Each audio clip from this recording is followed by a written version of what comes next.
Hello everyone, welcome back to my channel. Today we are going to be painting a ghoul, an ugly creature adorned with pearls and ruffles. They long for their ex-lover as just a bit of their consciousness still remains. This all came from a sketch. I wanted to do something a bit different rather than just painting cute things all the time or creepy cute things. I think they are actually quite cute and I would 10/10 befriend them for sure. So I took a picture of the sketch with my iPad and I imported that into Procreate, and I used the 6B pencil that comes with Procreate when you download it. It is the only pencil that I used to sketch in. I think it's just perfect. It gets the job done. I really like it. And for inspiration on how I wanted the jewelry and the dresses, I looked up like 18th century clothing and accessories, and I've definitely noticed a pattern of very like maximalist designs, a lot of pearls, a lot of gemstones. I only did the main earring on one ear because I wanted to imply that the other earring got lost in the process of them becoming a ghoul. So after I polished up the sketch and whatnot, I printed that out and it's transfer time. I'm using some graphite paper. This is what I use every time I want to turn a digital sketch into a physical painting. I'm going to talk about my feelings and how I feel being an artist in the year 2024. Of course, with the rise of AI, I can assume a lot of artists are just feeling a bit lost. Clients are more likely to go to AI for services like logos and album covers, stuff that artists and designers originally did for an income. Especially with how advanced it's gotten, you can create almost anything with just a simple prompt and also some fine-tuning or like Photoshop manipulation. AI offers that instant gratification, something that is the total opposite of the process of making like traditional art, whether it be digital or traditional. But it's hard to see these generative images online knowing that they took a fraction of the time that it would take to create something by hand. And another sad thing is that I have seen a few artists online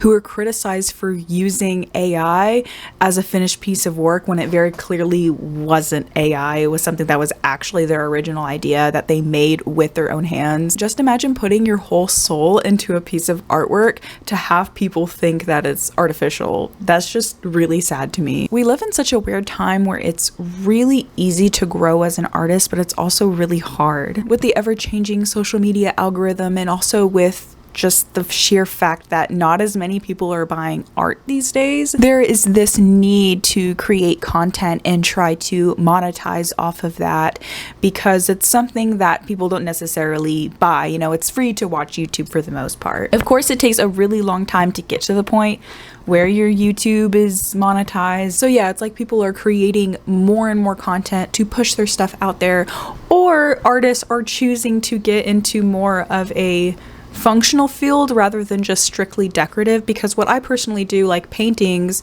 it's a luxury. You know, nobody needs to buy a painting, nobody needs to buy a print, but they buy it because they want it. This kind of leads me to say that this is why I got back into cake decorating, and now I'm making cakes from home, because it is, I guess, slightly functional because you're making a cake and you're eating it, and it's also for an event, so it's not just strictly decorative. Just to put it into perspective, I did not get any new custom painting commissions this year, but I did get a handful of cake orders. So it is something that is working for me, and I'm really grateful that I have cake decorating to fall back on.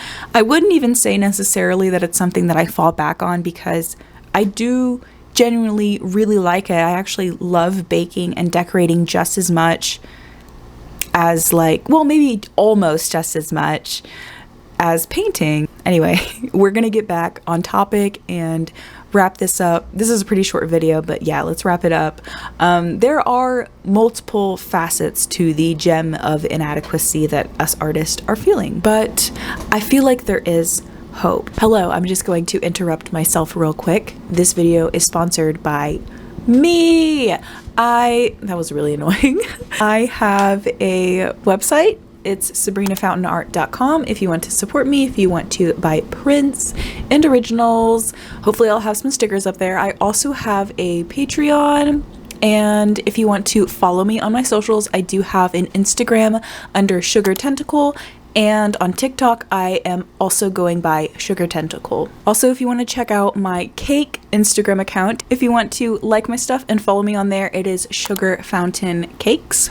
So yeah, thank you for listening to me have no shame. Let's get back to the video.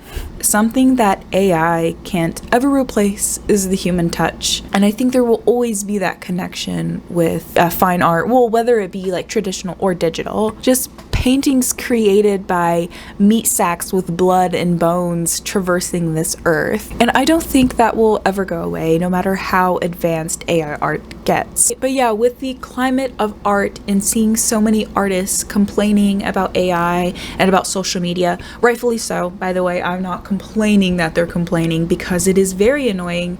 Not just annoying, it's detrimental to artists' careers.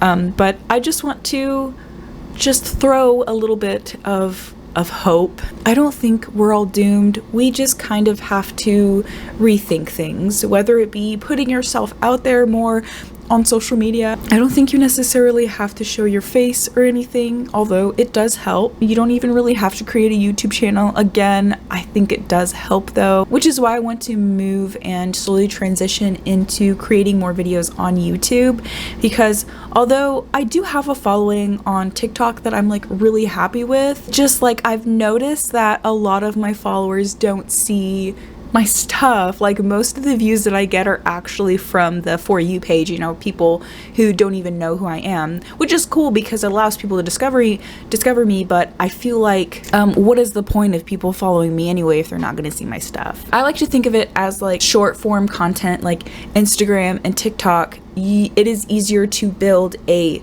wider audience, which means more people, but they don't really know so much about you. But with YouTube, it's fewer people, but it's a deeper audience, which means that those people have more of a connection with you because YouTube is slower paced. You get to kind of like show more of yourself, show more of your process and inspirations and stuff like that.